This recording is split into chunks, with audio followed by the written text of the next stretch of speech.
We're going to continue our coverage. Thanks for bringing that ahead of the big game on Monday, not only tonight, but throughout the weekend here on 13. Dustin and Sam will be joining them this weekend as well to help bring you even more stories ahead of this historic moment. Some tough work from the pool. Well, there will be a lot of IU fans who are in Miami. There are many more that are in Bloomington. That's where we find Jenna Webster this afternoon. She spent the day there learning about all the fun that you're going to find in town, as well as how the city is getting ready to handle all this fun. Hey, Jenna. Hey, I know we're all jealous of Dom and Eli being on a pool deck. I'm just choosing to tune that out at this point because it's a little cold here in Indiana.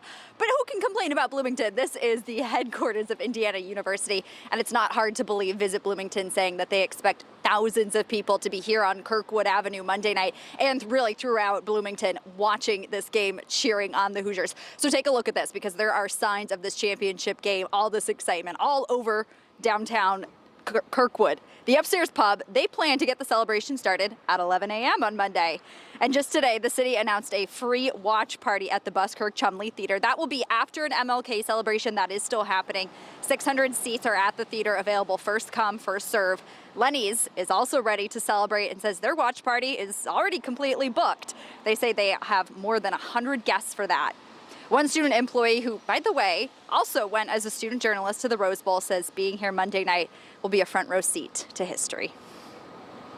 The football atmosphere here has just really revitalized a lot of what this college town really is, and there's even like an economic impact where you can see just more people coming in for football games, which I know businesses here love, and it's just fun to help and be a part of.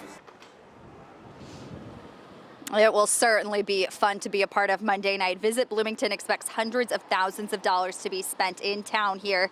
I'm told Bloomington police are also increasing staff before, during, and after the game, so you may notice a larger police presence downtown. It's all to make sure everyone's celebrating, having a good time, but staying safe. So here's a really big reminder from the city tonight that if you are heading out to the bars, you're heading out to the restaurants, it is going to be extremely cold on Monday. We are not in Miami as much as we would like to be, and a lot of these places might have lines outside, so the city just really wants to make sure that if you're coming out, you are bundled up and prepared to be waiting outside for a little bit. Guys? Yeah, some good advice there. All right, thanks so much, Jenna. And there's now more stores planning to reopen after the game Monday night and then early Tuesday morning if IU wins the national championship. Yeah, because everyone wants to go out and get the merch and they want it ASAP, you know. So the list now includes Rally House. They're following Dick's Sporting Goods that made the announcement, and you can check out the list of stores that are planning to sell championship gear and the hours that they plan to do that at WTHR.com/SeenOn13.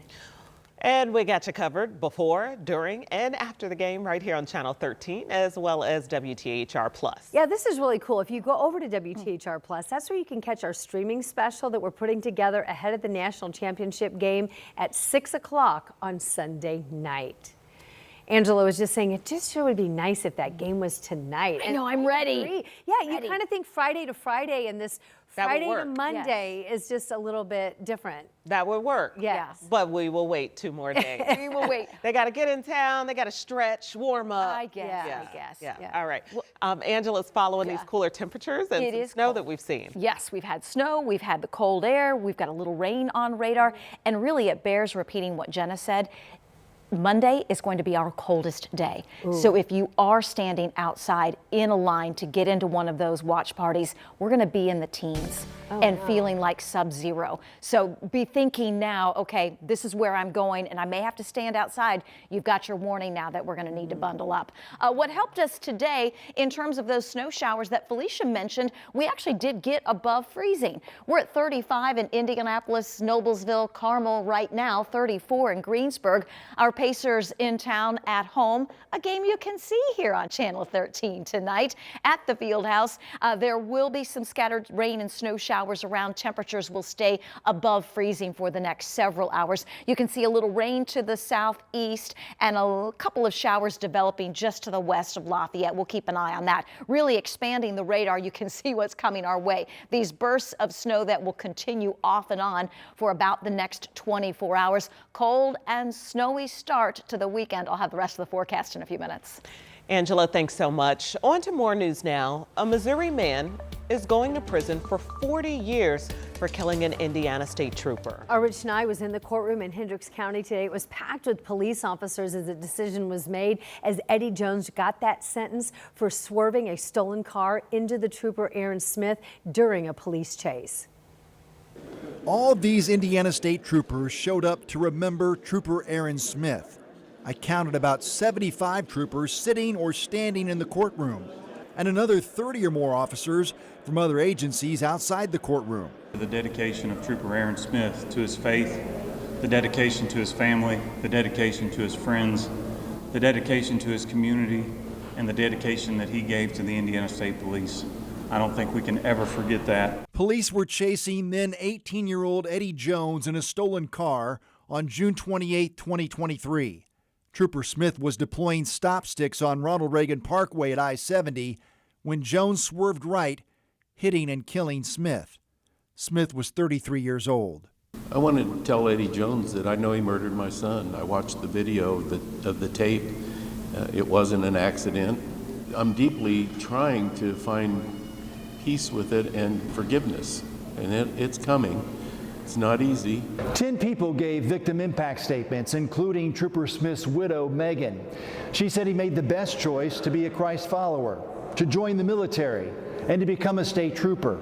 She said he always made the choice to do good, unlike Eddie Jones.